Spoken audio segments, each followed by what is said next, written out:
And welcome back to another episode of Soccer Supernova with me, Amy Canavan. Today I'm absolutely delighted to be joined by the former Falkirk, Brentford, Dundee United, Hibs and Dunfermline athletic player FARID El Alagui. FARID, how are you? I'm really good, thank you. Nice to meet you. Nice to meet you to everyone who's hearing as well. There's been a lot of clubs. Absolutely. There's been the tour of Scotland, which is good. I'm happy. I'm happy to be with you today. Thank you very much for joining us. Like you say, it's been quite a long career. You've been a little bit of everywhere, but it all started off in France, which is where we find you today. So how did the football career all come around? It came in a funny way, to be honest with you. I think I used another path as a typical professional footballer who used to go through a professional academy to go along the way, which it wasn't the case for me at all. I played in my former club, which was in the non-league teams in France. It's my club actually. I came back 2 years ago now to work for.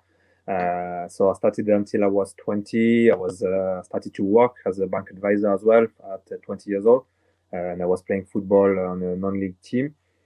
And that when I was 23, I met an agent casually, randomly in a football stadium, and he was an agent of a professional player. And he explained to me, he said, maybe I can have some trials to do for you if you're interested. And I said, yes, of course. And one day he phoned me out of the blue, and he offered me a trial in first division in Morocco. And the next day I was in that club doing a week trial. And after that week, I came back to France, and they offered me a professional contract. So I've basically went to see my director, and I said to him, I quit my job as a bank advisor to go and play football. And I was 23. So the following week, I was a professional footballer. So your career miraculously actually started quite late. Was the dream to be a footballer from a young age though, or did it just never really turn out then in the early years of your life? It was a dream, and I always explain it like that. I say the day I stopped dreaming about being a professional footballer, that's actually when I realized my dream. So that's exactly how it is. When I stopped dreaming and I started working, and I settled down in life. Basically, I had a job, I had my flat. I was quite happy, to be honest. I was playing football on the side, but it was not the same. But when I stopped saying, right, you won't make it. Obviously, I was 23, so I was quite honest with myself, and I knew it was not going to happen. And at that moment, it's like something came back to take me and say, no, no, no, you still got a chance, and go and try and do it. And that happened, but it was very random. So yeah, it was a dream who came true after stopping dreaming. Do you think because it took until you were 23 for that dream to come a reality, you sort of cherish it even more and you don't take it for granted? As you say, some kids are in an academy and it just becomes a way of life really then from such an early age. Yeah, I see too many players, young players, getting kind of gutted about the system and depressed about how. Oh, sorry. I Oh, think that's all right. It's okay. the phone That's has. great. I think, It's, yeah, most of players, unfortunately, young ones, they got kind of disgusted by the system, which they try for a few years, and then at some point the club just tell them, right, that's not going to happen, and then that's it. So for me, it wasn't the case. Which, as you said, once I've signed my professional contract, the first one, I enjoyed every day like it was the last. And when I signed that, I thought to myself, I said, right, I will do 1 year, and I will see how it goes. If I can, I will do another year. And I was going like that every year, and I've managed to do around almost 10 years.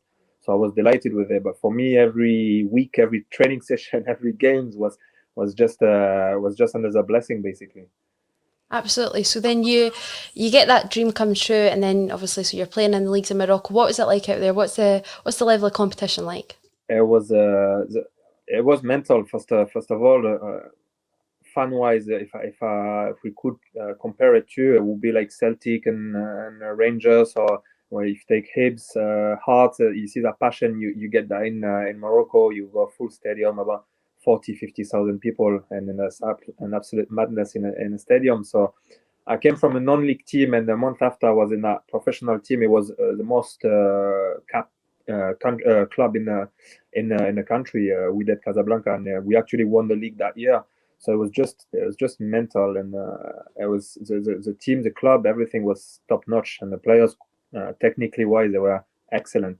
Then they could have some difficulty, I would say, more tactically or physically, but technically, I've seen some very very good players. What was it like winning the league championship so early on in your career then? It was yeah, it was amazing to be. That's when I think I've realized.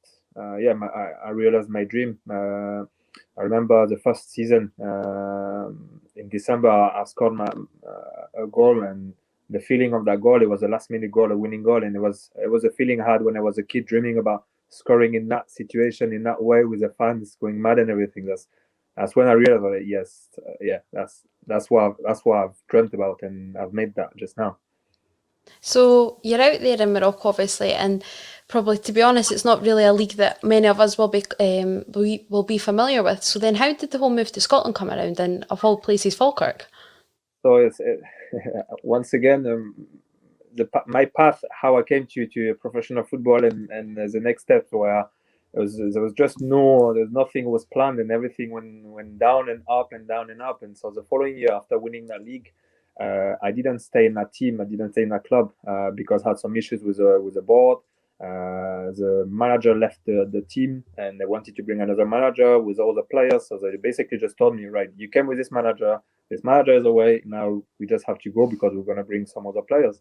So I just left that club, came back to France. I didn't have another club to go to. I was not sure where I was going to end up.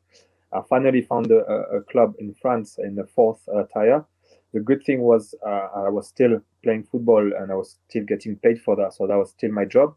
So I've done that for a year, but I came back to the kind of, I would say, no one was knowing me. So I was in the fourth tier. I was not the same passion. The stadium was not the same at all. So I've done that season, same again. I enjoyed it, but it was not the same. And that at the end of this season again, another agent phoned me a Sunday morning, asking me if I was free to come up to Scotland for a trial, because one of his players, a striker, let him down at the last minute for a trial at Falkirk. And he said, right, would you be okay to replace him and come instead of him? I was like, okay, but he said the only issue is that you have to be there tonight, and that was a Sunday morning. I was like, whoa, that's a bit that's a bit difficult. So I've looked up a little bit about Scotland. I didn't know anything about the club, nothing at all. So I've looked up, and the next hour I've phoned it back, and I said, right, I will come and I will do the week trial, and we'll see how it goes. So the Sunday night I was in Stirling actually, and in my uni room, they gave me a uni room, and I was there, and I've done the week trial. Stephen Presley was the manager. But the funny thing again, that week of trial, I could not say my name. I could not use my name. I had to use the name of the other player who didn't come to the trial. So it was, yeah. Even when I speak about it today, I still laugh about it because it's just amazing how life can go. And after that week, obviously, when Steven and the club wanted to offer me a contract, they asked me for my passport and for details. And when I see there was not the same name and stuff, it's been a bit of a confusion for a few hours. Few calls have been made, and everything have been checked, and then I finally signed the contract. And when I speak to Steven still today, we laugh about it because it was such a weird week and a weird experience, but he ended up amazingly well, to be fair.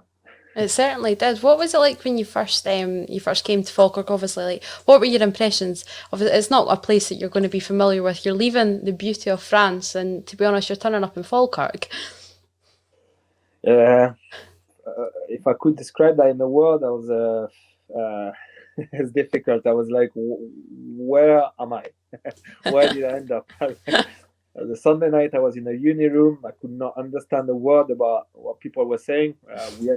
I arrived at the airport, and there were two other French players, which I didn't know about, who was in the same plane as me, and they came for a trial at Falkirk. So we were together, and so we didn't know each other. We met there. A taxi driver, came to pick us up. We didn't know where we were going, and we ended up there. But no one was at the uni. It was a holiday, so we just had the room, and we're like, we don't know who's going to come in the next morning to pick us up. We didn't know where we were going to go, so it was just I was like, it was weird. And then the following morning, someone from the club came to the room to pick us up. We went down for training, And the first thing, to be honest, I was impressed with is the people. The people I've met, the first people I've met at the club were honestly amazing, amazing to me and to the other players. They looked after us. They made sure we didn't miss anything. If we needed anything, they were here for us. So I really appreciated that. And at the time, we didn't have any pounds with us. We only had euros, and it was a bit difficult. We didn't know what to go to get some money, so it was just a mess. And on a Tuesday, we had a friendly game. I remember. I think about it was against Dundee, if I remember well. And I remember that morning before the game, we had to go in town to get some money to buy some food and everything before the game. But we messed up with the bus basically, so I ended up to the game without anything to eat and just with an hour late. We were an hour late on the schedule, so I could see Steven was quite angry about the situation, and I tried to explain to him with my poor English what was happening. And I think he has seen in my face like I was honest with him, and I was desperate to do this trial, and so he accepted the excuse, and he let us do the trial. And after that, obviously, everything went smoothly. But yeah, it was strange. It was strange, but and you've touched on it. Everything was quite fast paced the way it moved, Yeah. just in the space of a night. But what is it like? I don't really think nobody really takes it into consideration. You're coming over that it's sort of taken out of your hands to go and obviously to Scotland. You're being somebody else. What's the fear like? You're coming into a country that you've got no idea about, a place you've no idea. Can you even understand these people? What's the whole overriding sort of feeling, or is adrenaline just carrying you through? I think the adrenaline is taking over at that moment. I think I kind of trusted a star in the sky. I was believing in something who took me there, and I was like, I don't know why I'm here. I don't know what's going on, but I felt I was kind of in the right place, and that was a chance to take and to try. So I was feeling good deep inside, but the adrenaline did the rest. I was just carrying on with everything and try to keep up with stuff, not understanding a word, because I have to say Scottish people and the accent is something I've not learned at school at all. No one told us Scottish people speak that way, so it was a challenge for me to understand everything. But we kind of went through it, and on the football pitch, even if you don't understand a word about other players, you know what you have to do. You have to show your quality. You have to show you're desperate for it. You have to show what you can do, basically. So that's the only thing I was focused on. I said, when I'll be on the pitch, I'll just do everything I can to show like I'm a good player and I deserve a chance. And that's what I did in every training, everything. I was just trying to show what I can do. And yeah, I could not understand the word. I was a bit scared, and sometimes I thought I was going to argue with some players because I felt they were talking about me and laughing at me, because they're looking at me, they're talking, they laugh, and you don't understand. So it's difficult, but it went okay after that. It certainly did prove worth it. So, what was it like? Obviously, it didn't take long. You get into that Falkirk side, and you really did hit the ground running. How does it sort of just make everything more rewarding in the sense that that's it? Did you feel a part of the side straight from the off? Yeah, definitely, definitely. From that first day of trial, there was a good bunch of guys. There was a young team. I know the club was in. I didn't know it was in difficult situation. I didn't know what was going on financially within the club.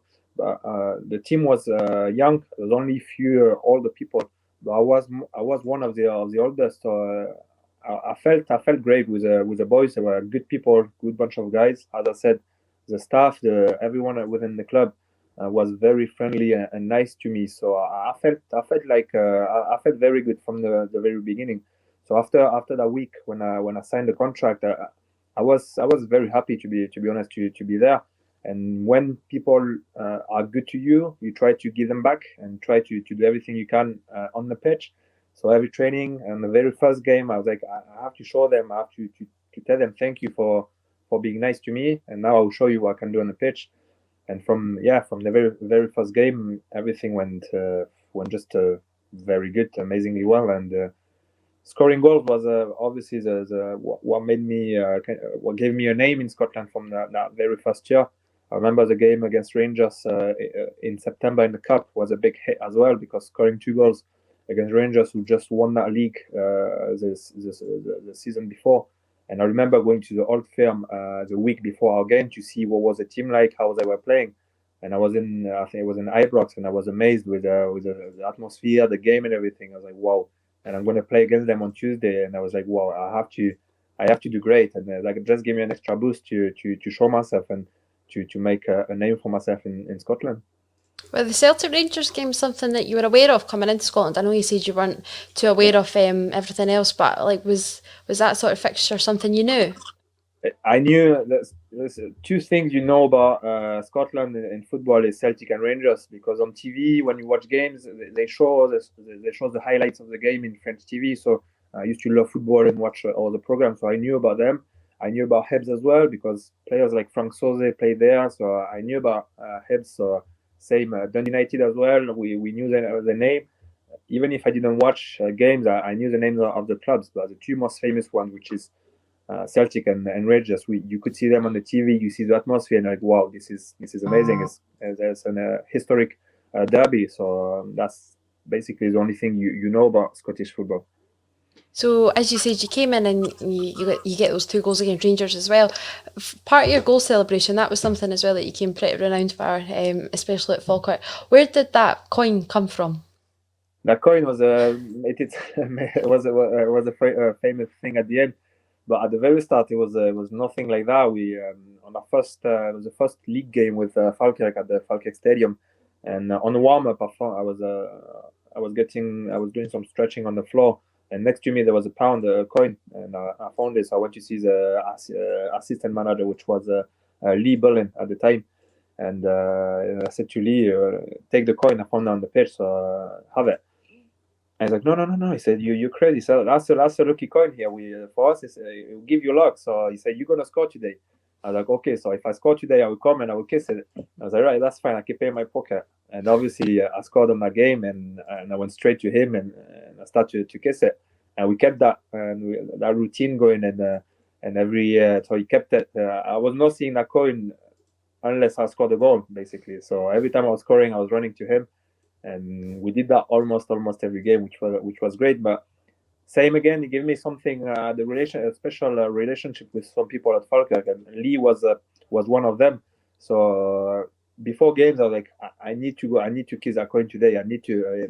When I felt tired or something, I was carrying on because I had to. That was a mission I had in my head. So I became famous after that. But yeah, that's funny. Absolutely. And it is all about relationships. And you had a great relationship with the support at Falkirk in particular. How special was that for you coming in and it just like say it just makes everything so easy and just click? Yeah, exactly. Same again. For you feel people.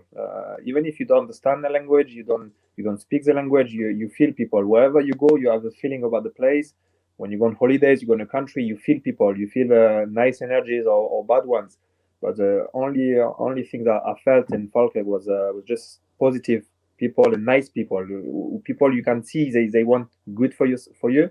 Even if in the street when you are lost, I was amazed the first days. I was walking and I was lost in the streets, and people who stop to you and they see you struggling and they ask you, say, where do you go? Where do you go? You need help, and they explain to you, and I was like, that's just amazing. You don't see that in France, you don't see that in Morocco. I was amazed with that, and I thought to myself, I said, I just have to give them back. I have to give to those people everything I can. So with the fans, it was the exact same thing. I could see the culture of the fans who feel they feel part of the team, part of the club, and you want to give them back what they do for you because the money they put into the club is the money they work hard to earn, and they put it in the club into yourself. So you have to give them back, to do everything you can on the pitch to give them back, and that's the only thing I try to do. So the goals were a bonus obviously, and that's what you want from a striker.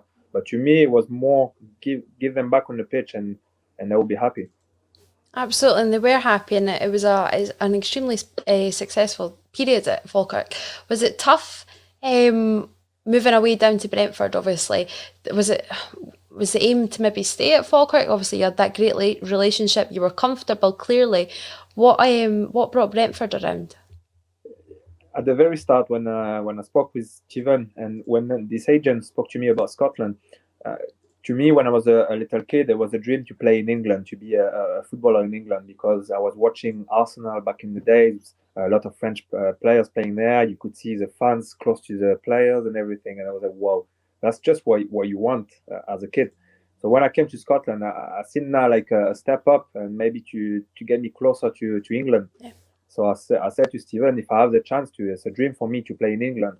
And Stephen has been he's been an amazing person to me, because he said, listen, I will help you to get there. I will make everything I can to give you the platform to show yourself. And then if you are successful, then teams from England will obviously come and knock on the door. And when the first clubs came in January, there's few clubs who came up. He came to me and he said, listen, there's few clubs who are interested to get you in January. Speak to them and see what they say, but we would like you to keep you until the end of the season. He said, but I know you told me you wanted to go in England, so I don't want you to close the door on that. That's what you wanted, so speak with them and then you decide. And I was amazed with that, because not many managers would have done that. And I've talked to some clubs in January, and I could have gone in January if I wanted to. There was money on the table if I wanted to, but I felt I could not leave the club in January. I felt it's not possible doing that after everything that they've done for me, and how I felt with the people there. So I said, I have to finish the season. I've signed a contract for 1 year, and then at the end of the season, I will see what I will do. And when the season came, we finished the season. It was an amazing season. I was 26 at that time. Yes, I was 26, and obviously few clubs came back from England, few from the Scottish Premiership as well. So I had 6-7 clubs who put an offer on the table. I went to visit every single club because I needed to feel the atmosphere in the club. How was the people like? And when I went to Brentford, there was that's where I felt there was a club who was going to go forward, who was trying to go up, and I felt that could be a good step up for myself as well to show again. So I was obviously very sad to leave, because I was leaving a home for me from Falkirk. But I felt if I don't do that now, I would regret it later, because I was not that young. If I was younger, I would have stayed a bit longer in Falkirk. So I took that chance to go to Brentford to try. I didn't want to waste any time, because I came late on the system. So I was trying to go as high as I could quickly, basically. Yeah, absolutely, and nobody can really not commend you sort of for doing that. So you get down to Brentford, you get that move. Obviously, the dreams to play in England. It just shows you though that well, we've highlighted your crazy career as it goes, and you think maybe things are finally falling into place. We're getting that move in England, and then it just sort of all falls apart with the injury, doesn't it? Yeah, exactly. It's when I signed at Brentford, I remember a month after that, I was like, I felt like kind of I've done it. That's what I wanted, and I've done it. And that's when everything should go just perfectly well, and that's it. But it did the opposite. Like 2 weeks after that, I got a bad injury, obviously, when a goalkeeper fell on my leg and everything. So I torn my ligaments, and so it was quite a nasty injury. So I was out for almost for the season. And in England, it's different. When you're injured, they bring another player quickly, and then you kind of that's it. As your chance is up, so you have to do something else. So I still managed to come back at the end of the season for the playoffs. We missed the promotion in Wembley. We lost in the final against Yeovil back in the day. I've done the preseason for the second season. I felt good to be fair. I came back in a good shape after my injury. I've done a good work on my body, and the staff in England were crazy to be fair. We had a lot of fitness coaches, and they were very good to me, and they made me stronger than I was before. I felt like a proper professional footballer, which I didn't before. It's strange, but I felt I was like, that's me now. That's my job, and I do everything for it. But after that, I didn't play as much as I wanted to on my second season, and I got the chance to go on loan. I had a chat with the manager, and he said, "I won't block you because I don't give you many game time. So if you want to go and try and show yourself, because I was my contract was up in few months," he said, "You can." And obviously, I spoke with my agent. A few clubs in Scotland who were interested in taking me. A few clubs in England.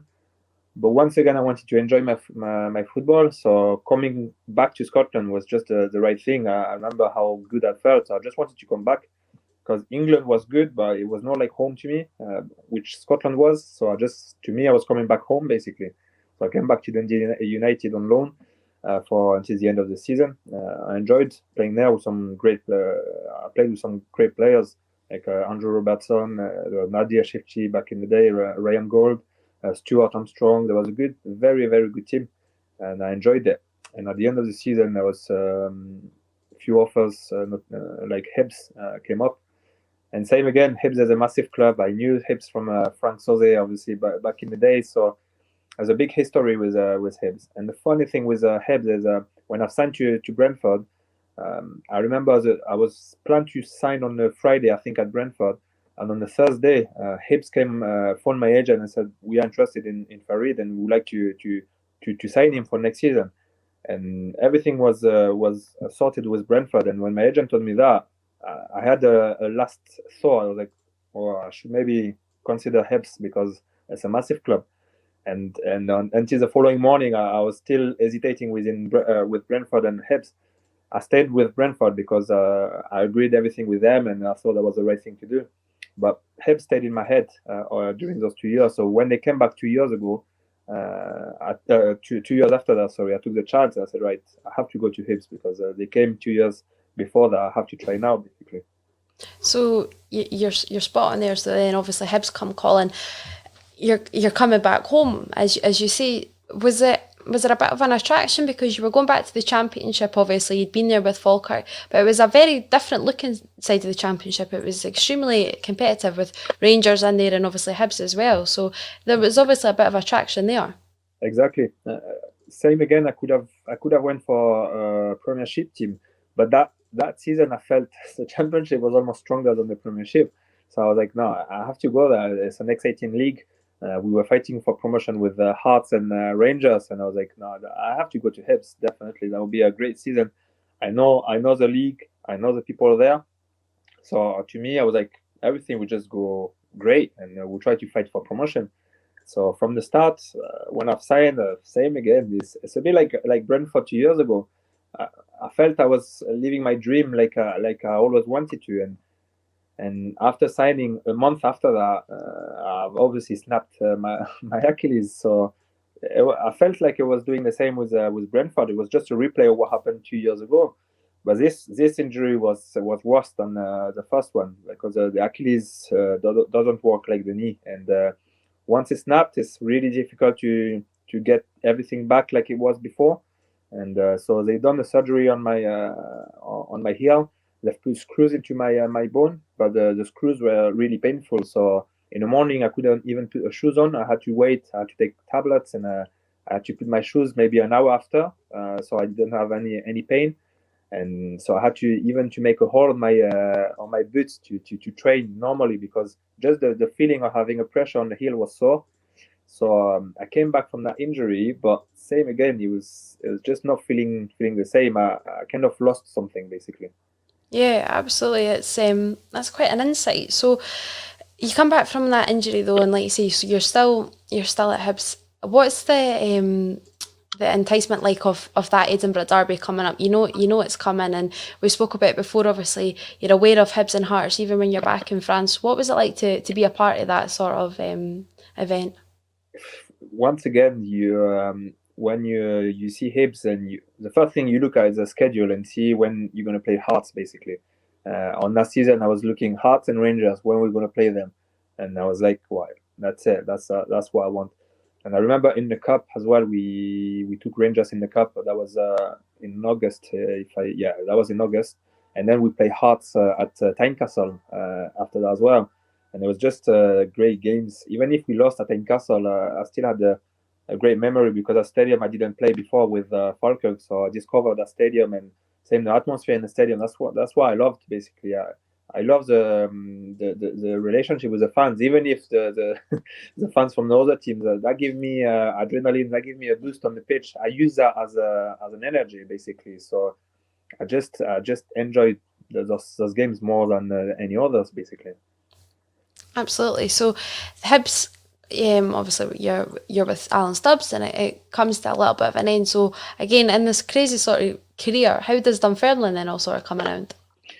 Same. So as I said, after my Achilles injury, like the knee one. When I came back from my knee injury, I felt good. I came back stronger than I was, but with my Achilles, I came back weaker than I was. So physically, I was not the same. I didn't have the same strength within my calves, for example. So I felt I was not the same player basically. So at the end of my time with Hibs, Dunfermline was interested obviously to offer me a contract. I knew Callum Higginbotham, the player, was there as well. So I had he told me he spoke good about the club basically, and I was like, it's near Edinburgh. I just had my daughter who was born a few months ago, so I didn't have to move again. So I just had to settle down. And then obviously starting there, it was good. The club, I think, it's a great club. It was strange to play against Falkirk, to be honest. But the funny thing is that I didn't measure the the, the atmosphere within those two clubs. To me, because when I came to Falkirk before on my first season, Dunfermline was not in a league, Right. so we didn't play against them. So I didn't know how it was. I measured that when we played against Falkirk. So I kind of felt guilty about playing against Yeah. Falkirk, basically. I was just going to say, what was it? Obviously, there is a little bit of a rivalry. So, what was it like being in that hole? Did you feel a little bit like obviously you've a little bit guilty, but you're going against your people, kind of thing. Exactly. I was playing against my people, and I didn't enjoy it. I didn't enjoy it because I felt like I was cheating on them basically. So to me, I'm a football fan. So if I feel something bad about it, I'm not the same player basically. That will affect the way the way I play, to be honest. And when I actually scored at Falkirk Stadium against them, and I didn't like it. I didn't like scoring there. I felt I was doing something bad to them, so I didn't enjoy it. So you have obviously you're at Dunfermline, and then that spirals out as well, and then it's Ayr, and then it's Edinburgh City as well. Yeah. So you just your career almost dwindles out in Scotland, and it's all came due to the injury. Did you sense from Dunfermline that it was maybe perhaps coming to an end? If I'm really honest with you, I felt it was coming to an end before Dunfermline. I felt that after coming back from my injury at Hibs, when I came back, when I scored in a derby, in a Hearts derby, the following week we played Falkirk in semi Scottish Cup final, and we lost 1-0. But I felt I was kind of living my last moments as a player, if that makes sense. I was not feeling the same, even if I scored in a derby against Hearts. I was not the same player. I didn't play the way I used to play. So I was trying to go through it, and I was trying to keep up with it, but I could feel it was I could not last long doing that. So after Hebs, I knew it was coming to an end. Because I had my daughter was just born that's the same summer. I just didn't want to move too far. If I could stay around, I will stay around. But if no, I would just do something and then prepare my post career footballer basically. So yeah, I felt it was coming to an end after my injury because I was not the same player, unfortunately. Not at all, and it was a very short and sweet career. You managed to pack a lot into that tiny little period, considering you started so late in your life. So, was coaching always, obviously, like say you're back in France now, was coaching always in the mind that it was the next sort of progression? At the very start, I was not sure. I didn't know how long I would last as a player. It could be 1 year, it could be 2 years. When I left the bank back in the day, to me, I was like, I will do 1 year. If it doesn't work, I will come back to the bank and I will take my job back and I will stay there because I've passed my degrees, my diplomas, and everything. So I was like, if it works, it works. If not, it just be a window in my life, and then I will go back to it. But after doing that much and playing that long, as I said, almost 10 years altogether, I thought it would be a waste if I don't stay in football and try to give back what I've learned as an experience. So I said I have to give back, and I was not sure in which way. That will be in coaching, that will be in another position within the club, or do something for myself. So when I was at Edinburgh City and here as well, I started an academy with my ex-agent, was John Colhoun, and I enjoyed the fact that having an academy and trying to develop players and trying to teach them, to give them some help to try and live their dreams at some point in their lives. I enjoyed that. It was nice. So all I had to do after that was passing some diplomas, some degrees, or my badges to have the qualifications to go through that. So that's what I did after Edinburgh City. I stopped and I was like, right, I need to do my coaching badge, and I wanted to pass a degree in sports management as well, and I had to do that in France. Because I was with my diploma I had in France, I could go back to it only in France. In Scotland, it would have been more difficult. So it was difficult to leave my daughter, which is still in Edinburgh actually, to come back to France to pass my degree and my A license. But I knew why I was doing that because I needed it. So now it's going to be 2 years I've done that. And I came back to my former club, which I was from a little boy until 20 years old, which is here now. And they helped me to go and pass my degrees and my badges as well. So they've been a good help for me. And now I start to do some coaching. I'm a sporting director in the club as well. So I help the kids, and I help my former club to develop itself, because I've seen what a professional club looks like, how do they work. So I try to help them to structure the club like that as well. It is. It's a real romantic fairy tale, as you say. You're back at the club where it all began, and it really is great to hear that you're obviously you're sporting director. You've got all these different roles as well, so you're keeping yourself busy. Are you fundamentally? Are you enjoying it? I do, and I think I've always been kind of hyperactive. I don't know if you say that in English, if the same same word we say that in French. And I need to do stuff. I need to be always active, do things, do different things, and that's what I do here. 1 minute I'm a sporting director, the next minute I'm on the pitch doing some coaching sessions. The next minute I do some holiday camps with my academy and have little kids with me. So I also give English lessons to people who wants to learn English. So yeah, I do. I think it's like my football career is just kind of do this, do that, and that, and that's what I enjoy the most. I think doing different things. But Absolutely. life is too short. Life is too short. You're spot on. So, looking forward, is this the role for Farid? Is it just staying where you are and literally just doing a little bit of everything? Because that's all you seem to be doing. At the moment it is, but like it happened for my football career, I trust in people. To me, it happens in my football career when you don't meet people for no reason. When you meet someone, it's for a reason in your life, and you don't really know why. And it happened for me in football, and I think it will be the same. I'm doing different things. I'm learning different things. I'm learning how to run a club. I'm learning how to be a good coach. I have my degree in sports management. I have my A license. So I just wanted to be as open as I could, and if there is an opportunity comes up, I will be ready for it. And that's what I'm doing now. I'm getting ready for other opportunities will hopefully come up. Do some scouting for Brentford because I played there, so I'll do some scouting in France. I go to watch French players, young players, talented players, and I do some scouting reports on them. So I'm learning this as well, and who knows? I came back to Hibs every time I come back to Scotland to see my daughter, who is in Edinburgh. I go to Hibs. I go to Falkirk as well. So Scotland is a second home for me, and my daughter is there as well. So I think I will come back definitely one day. Not sure when, but I will definitely come back to do something else in Scotland. That's 100% sure. Well, we will keep our eyes open for that. Farid, thank you so much for joining me. You've been an absolute pleasure. And all that's left to say is thank you for joining me on Soccer Supernova. No, thank you for giving me the chance to have a chat with you. I enjoyed that, and I hope everything will go well for yourself as well.